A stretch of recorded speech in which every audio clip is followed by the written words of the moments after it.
Hello everyone, welcome to MEPL classes. और लेके आए एक ज़बरदस्त करंट अफेयर्स का न्यूज़ आप लोगों के लिए। जैसे कि दोस्तों आप लोग को पता है कि रुपी का वैल्यूएशन, रुपी का क्या है, वैल्यूएशन घट रहा है कंपेयर टू आपका डॉलर। कंपेयर टू डॉलर आपका रुपी का जो वैल्यूएशन है ना, बहुत बहुत बहुत घट रहा है। और धीरे धीरे क्या हो रहा है, रुपया डिप्रिशिएट हो रहा है कंपेयर टू डॉलर। तो इसीलिए क्या हो रहा है, आरबीआई चाहता है कि रुपया का जल्दी से जल्दी आपका डिमांड बढ़े, जिसके कारण हम लोग डॉलर का यूज़ कम करके रुपया का यूज़ करें। तो ये कैसे हो सकता है?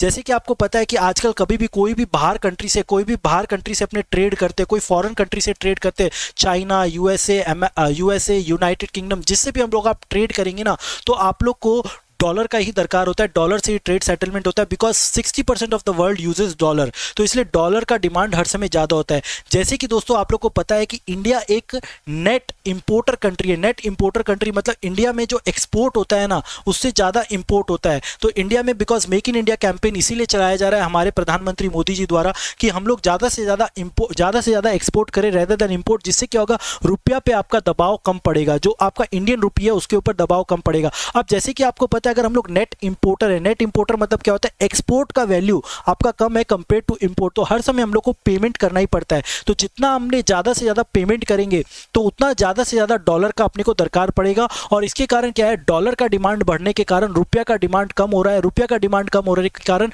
वैल्यू रुपया का डिप्रिशिएट हो रहा है। तो इससे ओवरकम करने के लिए इंडिया एज एन अपॉर्चुनिटी, जैसे कि आपको पता है कि रशिया में और यूक्रेन के बीच में जो वॉर चल रहा है, उसके कारण रशिया के ऊपर बहुत सारा सैंक्शन लगा दिया गया है।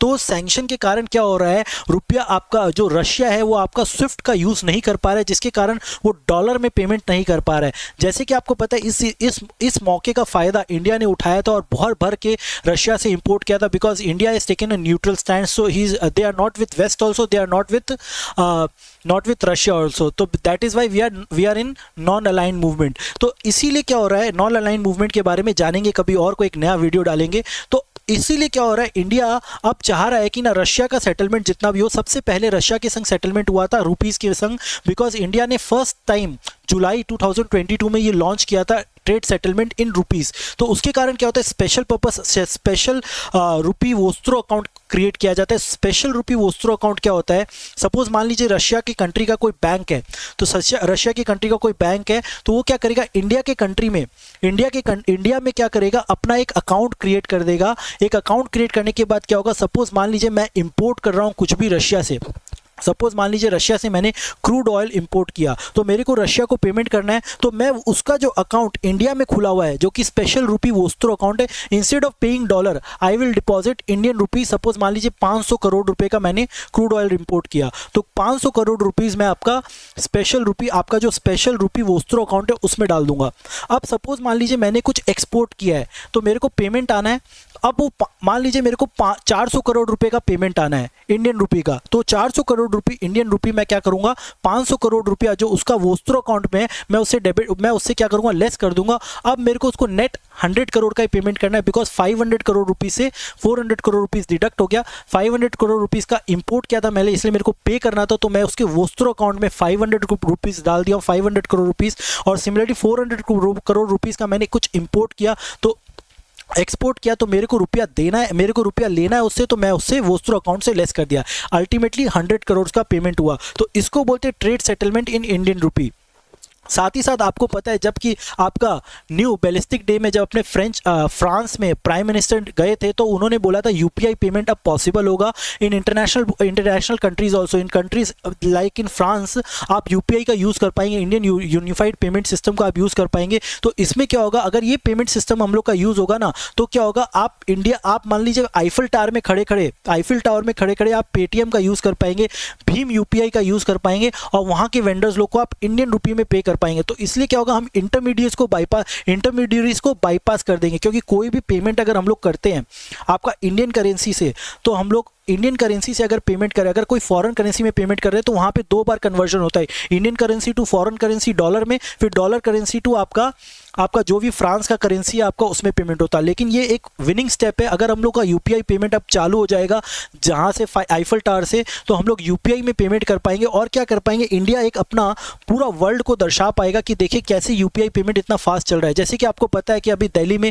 G20 समिट होने वाला है सितंबर मंथ में, तो वहाँ पर भी हम लोग ने यूपीआई सिस्टम्स को बहुत बहुत जगह दिखाया, अपना यूपीआई सिस्टम्स को सबके सामने लाके उजागर किया है। तो उसमें क्या होगा, सब लोग बहुत तारीफ कर रहे हैं हम लोग का यूपीआई पेमेंट का। तो ये स्पेशल पर्पस वोस्ट्रो अकाउंट, आज आप लोग को मैंने क्या क्या चीज़ बताया। स्पेशल पर्पस वोस्ट्रो अकाउंट क्या होता है, स्पेशल रुपी वोस्ट्रो अकाउंट कैसे सेटलमेंट होता है। अभी हम लोग ने बताया कि रशिया के संग सेटलमेंट कर रहे हैं, अभी मलेशिया के संग भी बात चल रहा है और उसके बाद यूएई के संग भी बात चल रहा है। तो जितना ज़्यादा ट्रेड सेटलमेंट होगा उससे क्या होगा, आपका डॉलर का प्रेशर कम होगा कि हम लोग को डॉलर ज़्यादा यूज़ नहीं करने के कारण हम लोग को रुपी का यूज़ करना होगा। अगर रुपी का यूज़ करना होगा तो डॉलर का डिमांड ऑटोमेटिकली कम हो जाएगा, जिसके कारण हम लोग का रुपी विल बिकम स्ट्रॉन्गर। तो ऐसा हो सकता है कि ज़्यादा से ज़्यादा कंट्री रुपीस का यूज़ करे फॉर सेटलमेंट विद इंडिया।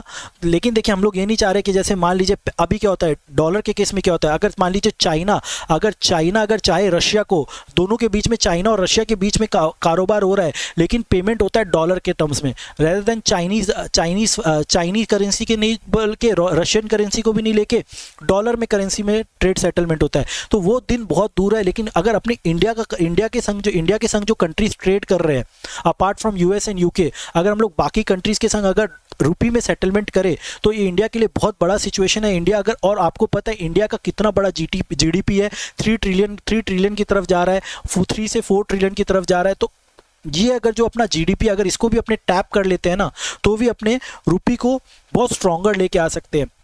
तो वो दिन दूर नहीं है कि जब अपना इंडिया, जो कि एक डेवलपिंग कंट्री है, जब डेवलप कंट्री की तरफ जा रहा है, धीरे धीरे अपना इंडिया बहुत आगे बढ़ रहा है, तो ये रुपी का भी स्ट्रांग होना बहुत ही ज़्यादा ज़रूरी है। तो और अगर अपना रुपी स्ट्रांग होगा तो फिर उसके बाद रुपी का डिमांड वर्ल्ड वाइड बढ़ेगा।